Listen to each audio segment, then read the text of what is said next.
The second leading score in the history of the World Cup now. Ball ahead. Could this be the moment? Zidane. Back to Messi. Messi!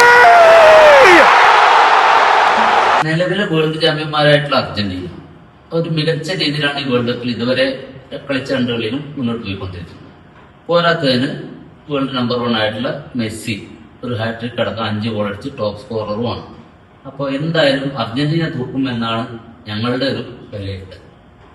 ക്രിസ്ത്യാനോയും മോശമില്ല, നല്ലൊരു കംബാക്കാണ് ഇപ്പൊ Cristiano നടത്തിയിട്ടുള്ളത്. Portugal നല്ലൊരു പ്രതീക്ഷ Portugal നൽകുന്നുണ്ട്. അതിപ്പോ ഈ ഫസ്റ്റ് റൗണ്ട് കഴിഞ്ഞപ്പോണ്ടല്ലോ ഒരുവിധം എല്ലാ പ്രമുഖ ടീമും അടുത്ത റൗണ്ടിലേക്ക് ക്വാളിഫൈ ചെയ്തിട്ടുണ്ട്. ഇപ്പൊ ബ്രസീലിന് നോക്കുമ്പോൾ ഏറ്റവും നല്ല രീതിയിൽ അവര് കോർഡിനേഷനോട് കൂടി കളിക്കുന്നുണ്ട്. വിനീഷ്യസ് ജൂനിയർ കൂടെ ഇപ്പൊ നെയ്മറും കൂടി വന്നപ്പോ കളി ഏറ്റവും ഭംഗിയായിട്ട് പോകുന്നുണ്ട്. കളിയുടെ പൊടി പുര പഞ്ഞി അടുത്ത റൗണ്ട്.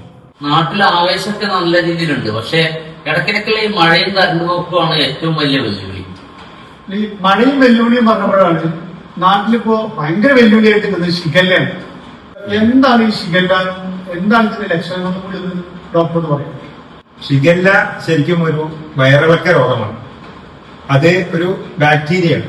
ഇത് നമ്മുടെ ശരീരത്തിൽ കയറി കഴിഞ്ഞാൽ നിർജ്ജലീകരണം ഉണ്ടാകും, അതേപോലെ വയറിളക്കം ഉണ്ടാകും, വയറുവേദന, പനി, ഇങ്ങനെ ലക്ഷണങ്ങളോട് കൂടിയിട്ടാണ് സാധാരണ കണ്ടുവരുന്നത്. ഷിഗല്ല ഒരുപക്ഷെ നമ്മുടെ ശരീരത്തിൽ ടോക്സിൻ ഉത്പാദിപ്പിച്ചിട്ട് നമ്മുടെ തലച്ചോറിലേക്ക് കയറി കഴിഞ്ഞാൽ എൻസെഫലോപ്പതി, നമ്മുടെ പ്രധാന അവയവങ്ങളായ ഹാർട്ട്, കിഡ്നി ഇതിനൊക്കെ ബാധിച്ചു കഴിഞ്ഞാൽ മരണം വരെ സംഭവിക്കാൻ സാധ്യതയുള്ള അസുഖമാണ്. സ്ഥലത്ത് പകരുന്ന രോഗമാണോ, ഇതിന് ചികിത്സയുണ്ടോ എന്നുള്ള കാര്യങ്ങളെ കുറിച്ചുകൂടി സാറിന് സംസാരിക്കും. അതെ, ഷിഗല്ല ഒരു പകർച്ചവ്യാധിയാണ്.